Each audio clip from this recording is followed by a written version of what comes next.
ಸ್ನೇಹಿತರೆ, ಎಲ್ರಿಗೂ ನಮಸ್ಕಾರ.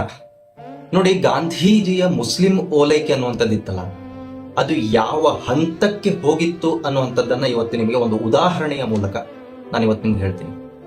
ನೋಡಿ, 1926ರಲ್ಲಿ ಅಬ್ದುಲ್ ರಶೀದ್ ಅನ್ನುವಂಥ ಒಬ್ಬ ಮತಾಂಧ ಮುಸ್ಲಿಮ ಸ್ವಾಮಿ ಶ್ರದ್ಧಾನಂದರು, ಯಾವ ಸ್ವಾಮೀಜಿ ಈ ದೇಶದ ಸ್ವಾತಂತ್ರ್ಯಕ್ಕಾಗಿ ಹೋರಾಡಿದರು, ಯಾವ ಸ್ವಾಮೀಜಿ ಈ ದೇಶದ ಹಿಂದೂಗಳು, ಕನ್ವರ್ಟ್ ಆದಂತಹ ಹಿಂದೂಗಳನ್ನ ಮತ್ತೆ ಮರಳಿ ಸ್ವಧರ್ಮಕ್ಕೆ ಕರೆದುಕೊಂಡು ಬರುವಂತ ಅವಿರತ ಪ್ರಯತ್ನ ಮಾಡಿದರು, ಕೊನೆ ಉಸಿರಿರುವವರೆಗೂ ಪ್ರಯತ್ನ ಮಾಡಿದರು.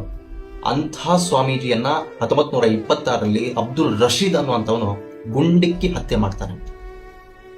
ಈ ಒಂದು ಕೃತ್ಯಕ್ಕೆ ಯಾರನ್ನ ನಾವಿವತ್ತು ಮಹಾತ್ಮಾಜಿ ಅಂತ ಕರಿತೀವೋ, ಯಾರನ್ನ ನಾವಿವತ್ತು ರಾಷ್ಟ್ರಪಿತ, ಫಾದರ್ ಆಫ್ ದ ನೇಷನ್ ಅಂತೀವೋ, ಆ ನಮ್ಮ ನಿಮ್ಮೆಲ್ಲರ ಮಹಾತ್ಮ ಗಾಂಧೀಜಿ ಆ ಕೃತ್ಯ ಎಸಗಿದವನಿಗೆ ಅವನ ಬೆಂಬಲಕ್ಕೆ ಯಾವ ರೀತಿ ನಿಂತಿದ್ರು ಅಂತ ನಿಮಗೆ ಅವ್ರ ಮಾತಲ್ಲೇ ಇವತ್ತು ಹೇಳ್ತೀನಿ. ನೋಡಿ, ಗಾಂಧೀಜಿ ಹೇಳ್ತಾರೆ, ನಾನು ಅಬ್ದುಲ್ ರಶೀದ್ನ ಪರವಾಗಿ ವಾದಿಸಲು ಬಯಸುತ್ತೇನೆ. ನೋಡಿ, ಮುಂದೆ ಹೇಳ್ತಾರೆ, ಆತ ಯಾರೆಂದು ಕೂಡ ನನಗೆ ಗೊತ್ತಿಲ್ಲ. ನೋಡಿ, ಅಬ್ದುಲ್ ರಶೀದ್ ಯಾರಂತಾನೆ ಗೊತ್ತಿಲ್ಲ ಈ ಗಾಂಧಿಗೆ, ಆದ್ರೂ ಅವನ ಪರ ವಾದ ಮಾಡ್ತಾರಂತೆ. ಮುಂದೆ ಹೇಳ್ತಾರೆ, ಈ ಕೃತ್ಯಕ್ಕೆ ಅಂದ್ರೆ ಸ್ವಾಮಿ ಶ್ರದ್ಧಾನಂದರನ್ನ ಹತ್ಯೆಗೈದ ಕೃತ್ಯಕ್ಕೆ ಪ್ರಚೋದನೆಯನ್ನ ನೀಡಿದ್ದೇನು ಎಂಬುದು ನನಗೆ ಮುಖ್ಯ ಅಲ್ವಂತೆ ಅವರಿಗೆ. ಮುಂದೆ ಹೇಳ್ತಾರೆ, ತಪ್ಪು ನಮ್ಮದೇ, ಅಂದ್ರೆ ನಮ್ಮದು ಹಿಂದೂಗಳದ್ದು ತಪ್ಪು ನಮ್ಮದೇ ಅಂತ ಹೇಳ್ತಾರೆ. ಮುಂದೆ ಹೇಳ್ತಾರೆ, ಹಾಗಾಗಿ ಅಬ್ದುಲ್ ರಶೀದ್ನ ಈ ಕೃತ್ಯಕ್ಕೆ ವಿದ್ಯಾವಂತ ಜನರಾದ ನಾವೇ ಜವಾಬ್ದಾರರು.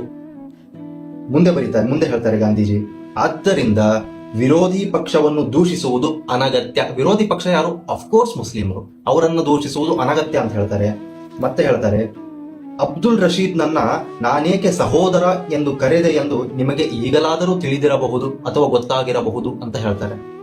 ಮುಂದೆ ಹೇಳ್ತಾರೆ, ಮತ್ತೊಮ್ಮೆ ಹೇಳುತ್ತೇನೆ, ಸ್ವಾಮೀಜಿಯ ಕೊಲೆಯಲ್ಲಿ ಅಬ್ದುಲ್ ರಶೀದ್ ತಪ್ಪಿತಸ್ಥನೆಂದು ನಾನು ಪರಿಗಣಿಸುವುದಿಲ್ಲ. ಸ್ವಾಮೀಜಿಯ ಕೊಲೆಯಲ್ಲಿ ಅಬ್ದುಲ್ ರಶೀದ್ ನನ್ನ ತಪ್ಪಿತಸ್ಥ ಎಂದು ನಾನು ಪರಿಗಣಿಸುವುದಿಲ್ಲ ಅಂತ ಹೇಳ್ತಾರೆ.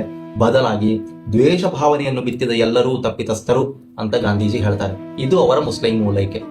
ಇವರನ್ನ ಮಹಾತ್ಮ ಅಂತ ಕರಿತೀರಾ? ಹಿಂದೂಗಳಾದ ನಾವು ಇದನ್ನ ಆಲೋಚನೆ ಮಾಡಬೇಕು. ಇದು ನಮ್ಮ ನಿರ್ಧಾರಕ್ಕೆ ಬಿಟ್ಟುಕೊಂಡಿದ್ದಂತೆ. ನೋಡೋಣ. ನಮಸ್ತೆ.